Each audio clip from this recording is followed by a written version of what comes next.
you today as a candidate for the Democratic nomination for the presidency of the United States of America.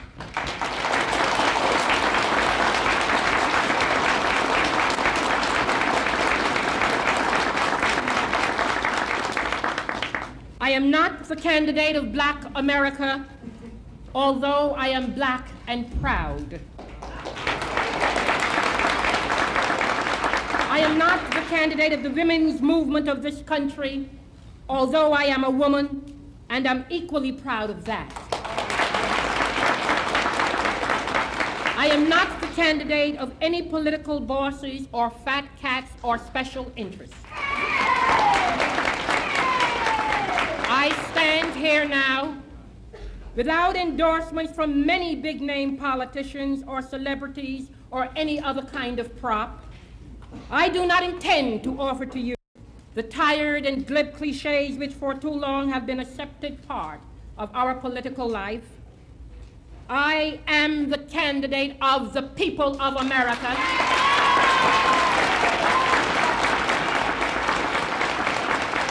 Fellow Americans, we have looked in vain to the Nixon administration for the courage, the spirit, the character, and the words to lift us, to bring out the best in us, to rekindle in each of us our faith in the American dream.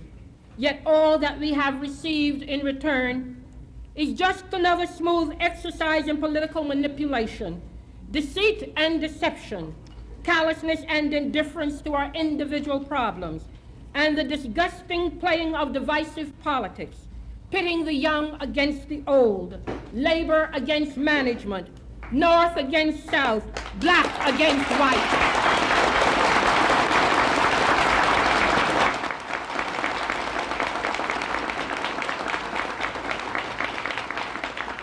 The abiding concern of this administration has been one of political expediency rather than the needs of man's nature. The President has broken his promises to us and has therefore lost his claim to our trust and confidence in him. I cannot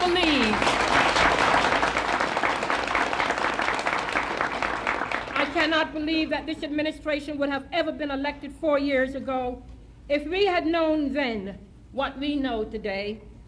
But we are entering a new era in which we must, as Americans, demand stature and size in our national leadership. Leadership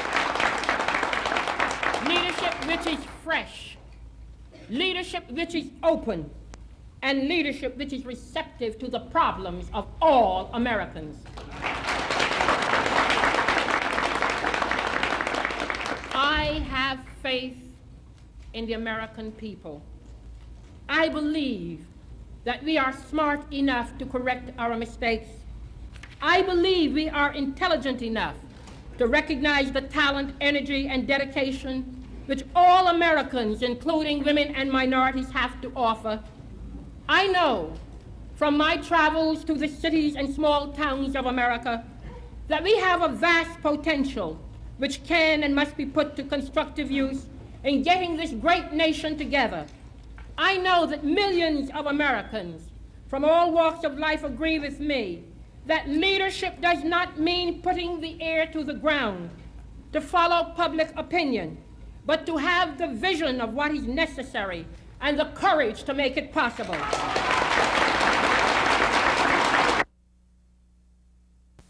Americans all over are demanding a new sensibility, a new philosophy of government from Washington. Instead of sending spies to snoop on participants at Earth Day, I would welcome the efforts of concerned citizens of all ages to stop the abuse of our environment.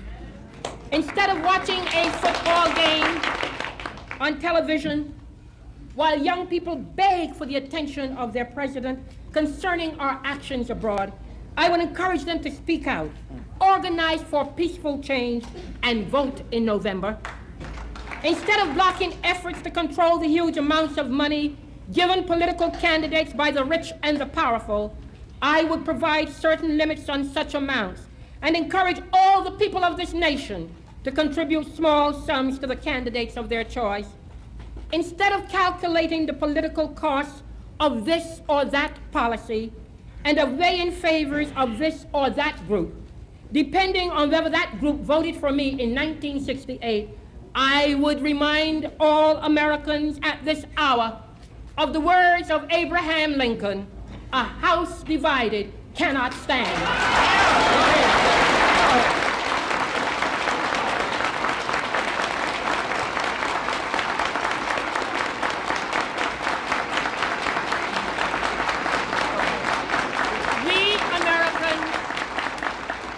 We Americans are all fellow countrymen, one day confronting the judgment of history in our country.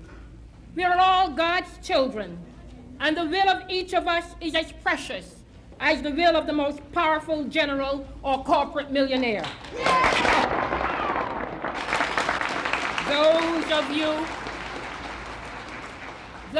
you who were locked outside of the convention hall in 1968, those of you who can now vote for the first time, those of you who agree with me that the institutions of this country belong to all of the people who inhabit it, those of you who have been neglected, left out, ignored, forgotten, or shunned aside for whatever reason, give me your help at this hour. Join me in an effort to reshape our society and regain control of our destiny as we go down the Chisholm Trail for 1970.